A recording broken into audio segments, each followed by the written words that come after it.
नमस्कार बंधुरा आमी संचिता संचितास एसेंस स्टिचिंग टिউটোরিয়াল यूट्यूब चैनेले आपनादेर सबाइके स्वागत। आज के आमरा खूब कम फैब्रिकेर मध्य एक कुर्ती काट करे देखाबो।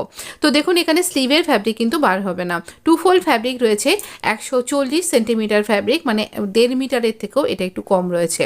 তো এবার দেখুন আমরা এখানে ফোল্ড করে নিয়েছি, টু ফোল্ড করে নিয়েছি। স্লিভের জন্য আমরা আলাদা ফ্যাব্রিক পারচেজ করে আলাদাভাবে তৈরি করব।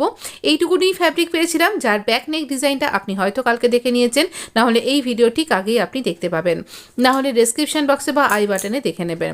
এখানে 36 ইঞ্চ আমার এই কুর্তিটার লেন্থ, 1 ইঞ্চি এক্সট্রা নিয়ে আমরা চলছি। তো এবারে দেখুন সিম্পল কুর্তি কাট করব। আর এখানে 8 ইঞ্চি আমরা শোল্ডার নিচ্ছি, যা আমার শোল্ডার তার থেকে হাফ করে নিচ্ছি। হাফ ইঞ্চি শোল্ডার ড্রপ নিলাম আর 8 ইঞ্চি আর্ম রাউন্ডের জন্য কিন্তু মার্ক করব।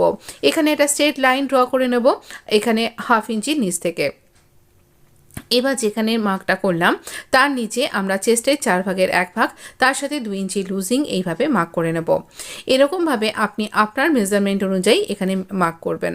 তারপরে আমরা ঠিক এই যেখানে আমরা মার্কটা করছি তারখানে একটা কোণা তৈরি হয়েছে, সেখানে 1.5 ইঞ্চি কর্নার আর এই সোজা দাগটার অর্ধেক এইভাবে মার্ক করলাম মিডিলে। আর ফিটিংসের মার্কিং এই 3টে পয়েন্টকে জুড়ে দিয়ে আমরা এখানে স্লিভ রাউন্ড ড্র করে নেব। স্লিভ রাউন্ড যখন আর্ম রাউন্ডের জন্য এরকমভাবে স্লিভের জন্য রাউন্ডটা ড্র করে নেব আর্ম রাউন্ডটা। এবার এই ঠিক মিডলটাতে আমরা 0.75 ইঞ্চ মার্ক করলাম আর এখান থেকে এইভাবে জুড়ে দিয়ে আমরা এখানে একটা স্ল্যান্ট ওয়েতে এভাবে মার্ক করে আমরা ফ্রন্টের ডেপথ মার্ক করলাম। এবার আমরা এখানে একেবারে যেটা শোল্ডার, সেই শোল্ডারের অংশ থেকে নিচে 15 ইঞ্চিতে 15 ইঞ্চিতে ওয়েস্টের লেন্থে মার্ক করব। ওয়েস্টের 4 ভাগের 1 ভাগ, তার সাথে 2 ইঞ্চি লুজিং এইরকমভাবে আমরা মার্ক করব। যখন আপনি আপনার রাউন্ডটা নেবেন সেখানে একটা আঙুল বা ফিট যখন খোলা পড়া করবার মতন জামাটা এরকম কিন্তু লুজিং রাখবেন। এখানে আর্ম রাউন্ডের নিচে 2 ইঞ্চি আমরা ফুল বাস্টের জন্য মার্ক করব। তারপর এখানে ওয়েস্ট রাউন্ডের সাথে এই অংশটাকে জুড়ে দেব এরকম স্ল্যান্ট ওয়েতে। এরপর আমরা এই কুর্তিটা একটা এ লাইন শেপ দিয়ে দেবো। দেখুন এই রকম ভাবে এ লাইনের মতন অতটা ঘের আমরা পাচ্ছি না, সেই জন্য এরকম ভাবে আমরা শেপটা দিচ্ছি। এ লাইন করতে গেলে মোটামুটি 15 ইঞ্চি বা 16-18 ইঞ্চি এরকম মতন লাগে। মিডিয়াম সাইজের জন্য করছেন তাহলেও মোটামুটি 18 ইঞ্চি হলে বেশি সুবিধা হয়। তো আমরা এখানে 26 ইঞ্চিতে এখানে চাকের জন্য মার্ক করছি। একটা ছোট চাক আমরা এখানে তৈরি করব, এরপর থেকে চাক ফোল্ড তৈরি হবে। এবার আমরা এখানে এই রকমভাবে মার্ক করে নিয়ে এইবার কাট করে নেব। এরকম সমস্ত দাগ বরাবর কাট করব। তার আগে নেকের উইথ, এটা এখানে একটু ক্যামেরাটা সরে গেছে, পরে আমি দেখিয়ে দিচ্ছি। 3 ইঞ্চি নেকের উইথ নিয়ে আমরা শোল্ডার স্লোপটা এরকমভাবে মার্ক করে নিলাম। এবার আমরা যেটা ব্যাক আর্ম রাউন্ডটা সেখান থেকে আমরা এখানে কাটিংটা স্টার্ট করব। এইরকমভাবে দাগ বরাবর কাট করব, কারণ আমরা প্রত্যেকটা জায়গাতেই লুজিং দিয়েই কিন্তু কাট করেছি।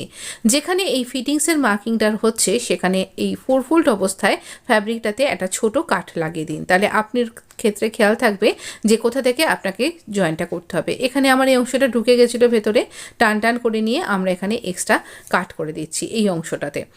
এখানে আমরা একটা একটুখানি এই কুর্তির ঘেরাটা এটা লুজ ফিটেড কুর্তি হবে, যেমন পাকিস্তানি স্টাইল কুর্তিগুলো হয়ে থাকে সেরকম একটু লুজ ফিটেড হবে, তাই জন্য এরকম এ লাইন শেপ দিয়েছি। আপনি নর্মাল কুর্তির মতনও কিন্তু করতে পারেন, তার ভিডিও কিন্তু আপনি আমার চ্যানেলে পেয়ে যাবেন। 26 ইঞ্চের পর ওখান থেকে আমাদের এখানে চাকটা ফোল্ড করা হবে, সেজন্য ওখানে কাট করে দিলাম। এখানে শোল্ডার স্লোপটা এভাবে কাট করে দিচ্ছি। আর এবার দেখুন আমাদের এখানে একটা কিনারির অংশ ছিল, সেটাকেও ঠিক করে নিলাম। আর এবার আমরা এখানে এই অংশটা একটু জোড়া রয়েছে, সেই ফোল্ডেড অংশটা একটা 2 ফোল্ড থেকে 2 ফোল্ড 4 ফোল্ড ছিল, এই জোড়া অংশটাকে কাট করে আলাদা করলাম। ভেতর থেকে আমরা ব্যাক পার্টটাকে সরিয়ে রেখে আমরা ফ্রন্টের ডেপটাকে কাট করে নেব। ভীষণ ইজি এই কুর্তির প্রপার মেজারমেন্ট সহ যদি আপনি করেন, বাড়িতেই আপনি আপনার জন্য ডিজাইনার ড্রেস তৈরি করতে পারবেন। ব্যাক নেক তো আপনি দেখে নিয়েছেন, যদি না দেখে থাকেন একবার দেখে নিন, চট করে খুব সোজা বিগিনার্সদের জন্য একদম পারফেক্ট। এবার কিনারার সাথে কিনারা মিলিয়ে এই যে আমরা ফ্রন্টে একটা ছোট্ট কাট করেছিলাম নেকের, সেইটাকেই আমরা ধরবো। এখানে মিডল রয়েছে, মিডলেই একটা কাট করে নিয়েছিলাম। এখানে ফোল্ডের সাইড থেকে নেকের মেজারমেন্টটা নেব। নেক উইথ ছিল 3 ইঞ্চি আর আমরা এখানে নেব 4 ইঞ্চি। এই 4 ইঞ্চি কেন নিচ্ছি? এটা একটা ডিজাইন তৈরি হবে, তার জন্য আমরা তৈরি করব ভি ওভারল্যাপিং নেক ডিজাইন। তো নেকের যে লেন্থটা, সেই লেন্থটা নিচ্ছি আমি এখানে 12 ইঞ্চে। 12 ইঞ্চে এখানে মার্ক করতে হবে। তারপরে ভেতর থেকে এই ফোল্ডের সাইড থেকে 1/2 ইঞ্চিতে মার্ক করুন, ঠিক 1/2 ইঞ্চি। দেখলেন তো কিভাবে আমি দেখাচ্ছি, এরকম 1/2 ইঞ্চি। 1/2 ইঞ্চিতে মার্ক করে এই 1/2 ইঞ্চির পয়েন্টটা আর এই যে 4 ইঞ্চির পয়েন্ট, এই দুটোকে এরকম লম্বা ভি শেপ করে আমরা এখানে জুড়ে দেবো। দেখুন এরকমভাবে একদম ভি শেপ করে আপনার মার্জিন অনুযায়ী নিন। তার মানে আপনার যা নেকের উইডথটা তার থেকে 1 ইঞ্চি নিয়ে আপনাকে বেশি নিয়ে কাজ করতে হবে। এইবার এই দাগ বরাবর আমরা এখানে কাট করে নেব। এইরকম দাগ বরাবর আমরা এখানে কাট করছি, এই পর্যন্ত কাট করে নিয়ে আপনি কিন্তু নেকটা অনায়াসেই তৈরি করে নিতে পারবেন। কিন্তু এই নেকটা যাতে একটু শক্ত, এইটা ফেলবেন না, এটা আমাদের পরে কাজে লাগবে। নেকটা যাতে শক্তপোক্ত হয়, সুন্দর হয়, ডিজাইনার হয়, তার জন্য আমরা ক্যানভাসও নেব। আমরা ফোল্ডেড ক্যানভাস নিচ্ছি, ফোল্ডেড ক্যানভাসের উপর এভাবে রাখছি, রেখে এই যেরকমভাবে আমি রাখছি ঠিক সেরকমভাবে রাখুন। এই নিচের দিকের ফোল্ডের সাইডের সাথে ফোল্ডের সাইডটাতে মিলিয়ে রাখবো, আর একটু উপর থেকে 1 ইঞ্চি মতন মার্জিন এক্সট্রা রেখে চলুন, 1/2 ইঞ্চি মার্জিন রেখে চলুন। আর এইবার যেমন দাগ রয়েছে সেই দাগ বরাবর এখানে আমরা মার্ক করে নেব। এইরকমভাবে মার্ক করে নিয়ে আমরা এখানটা কাট করব। এর 1/2 ইঞ্চি মতনই আমরা এক্সট্রা নেব, নিয়ে এখানটা কাট করে নেব। এখান থেকে আলাদা করে বার করে দিচ্ছি এই অংশটাকে, নিয়ে এবার আমরা এখানটা কাট করব। নিচের সমস্ত দিক থেকে 1 ইঞ্চি বা 1/2 ইঞ্চি, আমার কাছে বেশি এখানে ক্যানভাসটা ছিল না, আমি 1/2 ইঞ্চি মার্জিন নিচ্ছি, নিয়ে এখানটা কাট করে নিচ্ছি। এই অংশটা আমরা একটা ফ্যাব্রিকের উপর রেখে জুড়তে পারি বা ডাইরেক্ট আমরা কিন্তু কুর্তির ওপর আটকে নিতে পারি।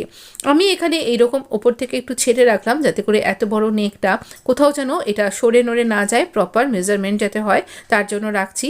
আপনি যদি মনে করছেন যে এরকমভাবে না করে শুধু ডাইরেক্ট কুর্তিতে লাগাবেন, তাও কিন্তু করা যায়। আর না হলে আমি যেভাবে করছি ঠিক সেভাবেও করতে পারেন। এবার একটা ফ্যাব্রিকের উপরে এটাকে আমরা আটকে নেব। লাইনিংয়ের ফ্যাব্রিকের উপর আটকাতে পারেন, আমি যেমন আটকেছি। এবার কুর্তির যে সোজা দিক তার উপরে রেখে আমরা এখানে উল্টো দিক থেকে স্টিচ করে নিয়েছি, আর এবার এক্সট্রা অংশ কিছুটা রেখে এখানে বাকি অংশ কাট করে দিয়েছি। তো এইরকমভাবে কাট করে দিয়ে আমরা এখানটাতে ছোট করে ভি করে দেবো, এই কোনা অংশগুলোতে ছোট ছোট করে কাট করব এবং এটাকে টান করে ভেতর দিকে ঢুকিয়ে দেবো, মানে উল্টো দিকে এটা উল্টে গেল। এবার এখানে টপ স্টিচ করে নেব, একদম কিনারা বরাবর এখানে টপ স্টিচ করবেন, একদম পুরো স্কোয়ারটাকে মানে এই পুরো ভি পোর্শন, এই নিচের এই যে ইয়কের যে অংশটা রয়েছে ভি হয়ে, সেই অংশটা 1/2 ইঞ্চি 1/2 ইঞ্চি 1 ইঞ্চি, তারপর আবার এখান থেকে পুরো ওই ভি পোর্শনটা এরকমভাবে ভি নেক ডিজাইন আপনি খুব সুন্দরভাবে তৈরি করতে পারেন। এবারে দেখুন আমরা ওভারল্যাপিংও করব, এর ভেতরের অংশটাও আমরা স্টিচ করে নিয়েছি। এবার আপনি হেমও করতে পারেন। আমরা ওভারল্যাপিংয়ের জন্য এখানে ফোল্ডেড ফ্যাব্রিক নিয়েছি, এটা রয়েছে 4.25 ইঞ্চ, আর এখানে যতখানি আমাদের নেক তার থেকে 3 থেকে 4 ইঞ্চি এক্সট্রা নিয়ে চলছি। মাঝখান থেকে কাট করে নিলাম, আর এবার এটাকে এরকমভাবে ফোল্ড করব, দুদিক থেকে দুটো কিনারি ফোল্ড করলাম। আপনি ইচ্ছে করলে ডরি বানিয়েও উল্টে নিতে পারেন, কিন্তু অত ঝামেলার দরকার নেই, অনেকটা সময় বেঁচে যাবে। আমরা এরকমভাবে কিনারাগুলো ফোল্ড করলাম আর এখানটা স্টিচ করে দিলাম, কারণ এই অংশটা দেখাই যাবে না, এটা ভেতরে ঢুকে থাকবে, তাই এত পারফেক্ট হওয়ার দরকার নেই, এতেও পারফেক্ট আমরা নেক তৈরি করতে পারবো। এই যে দাগ দিয়ে রেখেছি আমি একদম নেকের মেজারমেন্ট করে, এই অংশটা আমাদের এখানে 1 ইঞ্চি ওভারল্যাপিং হয়ে থাকবে।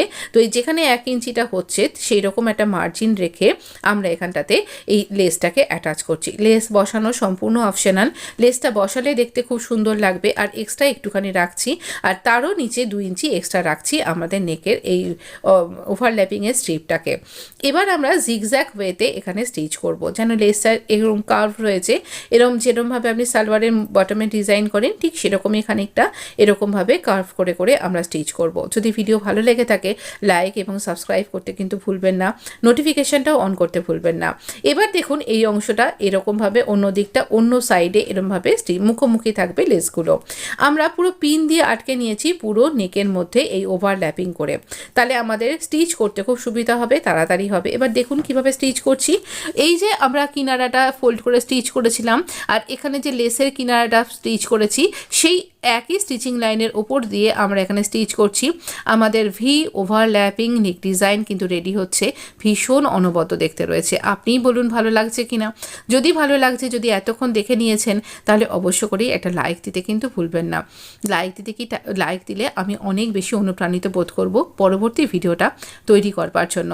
আর যদি আমার এই ভিডিওগুলো আপনি নিয়মিতভাবে পেতে চান, তাহলে অবশ্য করেই চ্যানেলটা সাবস্ক্রাইব করে নোটিফিকেশানটা অন করতে ভুলবেন না। দেখুন এবারও কিন্তু আমরা ওই একই স্টিচিং লাইনের উপর দিয়ে স্টিচ করলাম। এবার দেখুন এই কুর্তিটা তৈরি করেছিলাম তখন এই পিনটাক্সের ডিজাইনটা কিছুটা বেঁচে গেছিলো।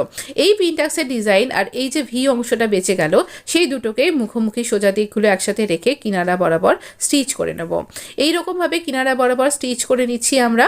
আর স্টিচ করে নিয়ে এবার এটাকে টার্ন করব। ইচ্ছা করলে আপনি এখানে এরকম পাইপিং বার করতে পারেন, আমি যেটা করছি না অবশ্য। তো এরকমভাবে আমরা এখানটাতে এই কিনারা বরাবর এখানে স্টিচ করব। এখানে আমি আলাদা সুতো দিয়ে করেছিলাম, তাই এখানেও এইরকম আমরা এই ইয়েলো থ্রেড দিয়েই স্টিচ করে নিলাম। এবার আমরা এটার মেজারমেন্ট নেব। অ্যাকচুয়াল আমাদের নেকটা কত হবে, 6 ইঞ্চি রাখছি, যেহেতু ভি নেক এটা, তো এদিক থেকেও 6 ইঞ্চি রাখবো আমরা। এদিক থেকে 6 ইঞ্চি রাখলাম, আবার এদিক থেকেও আমরা 6 ইঞ্চি মার্ক করলাম। করে এবার আমরা এর ভেতরে এটাকে অ্যাডজাস্ট করব। যেখানটায় 6 ইঞ্চ হচ্ছে সেইখানে এখানে পিন দিয়ে আটকে নেব। পিন দিয়ে যখন আটকাবেন তখন কিন্তু একটু খেয়াল করে করবেন, আপনার হাতে যেন না লাগে সেটা খেয়াল রাখতে হবে। তো এই রকমভাবে আমরা এই দুটো দিক আর নিচের দিকটাতেও এরকমভাবে স্টিচ করব। এইভাবে আমরা এখানটাতে স্টিচ করে নেব। একদম এখানে স্টিচটাকে লক করে নিয়ে স্টিচিং করাটা শুরু করুন। আর ভীষণ সুন্দর দেখতে হয়েছে, ভীষণ প্রিটি দেখতে লাগছে। এইভাবে এই পর্যন্ত স্টিচ করার পর এই যে ভি হয়ে এটা ওভারল্যাপিং হয়েছে এখানটাতেও স্টিচ করব, তাহলে এটা শক্তপোক্ত হবে। আবার ওই একই স্টিচিং লাইনটাকে ফলো করব, আলাদা স্টিচিং লাইন না করে একদম এন্ড পর্যন্ত এখানটা স্টিচ করব আর এখানে স্টিচিংটাকে লক করব। চলুন উল্টো দিকটাতেও একটু পারফেক্ট হয়ে নিই। এখানে দেখুন আমরা কিছুটা পোর্শন এইরকমভাবে স্টিচ করে দিচ্ছি আর এক্সট্রা অংশ কাট করে দেব। এখানে পুরো এই ভি বরাবর আমরা এখানটাতে এই যেরকমভাবে আমাদের নেকটা গেছে ঠিক সেইভাবেই নিচের দিকটাতেও এভাবে স্টিচ করে নিলাম, তাহলে পরে একদম সুন্দরভাবে নেকটা বসে যাবে। আর এইরকমভাবে এই তলার দিকটাতেও এরমভাবে ফোল্ড করে স্টিচ করে দেব। এবার এই এক্সট্রা অংশগুলোকে কাট করব, তাহলে আমার এই উল্টো দিকটাতেও একদম পারফেক্টভাবে থাকবে, কোথাও এক্সট্রা গ্যাদারিং হবে না ফ্যাব্রিকের। এই নেকের এখানটা কাট করে নেব। এই কুর্তিটার কমপ্লিট ডিজাইন আমি স্লিভ সহ কী করে জুড়বেন, স্লিভটা একটা অন্যরকম করার ইচ্ছা আছে, আমি আপনাকে নিশ্চয়ই শেয়ার করব। তো এইরকমভাবে নেক ডিজাইনটা যদি আপনার ভালো লেগে থাকে তাহলে বন্ধুদের মধ্যে প্লিজ শেয়ার করতে ভুলবেন না। পিনট্যাক্স ডিজাইনটা এখানে ভীষণ সুন্দর দেখতে লাগছে। তো কেমন লাগলো, আপনার কেমন লাগলো আপনি অবশ্যই জানাবেন। ভালো থাকবেন, সুস্থ থাকবেন। ধন্যবাদ বন্ধু, আপনাকে অসংখ্য অসংখ্য ধন্যবাদ। এর ব্যাক ডিজাইনটা এর আগেই শেয়ার করে দিয়েছি। অবশ্যই ভালো থাকবেন।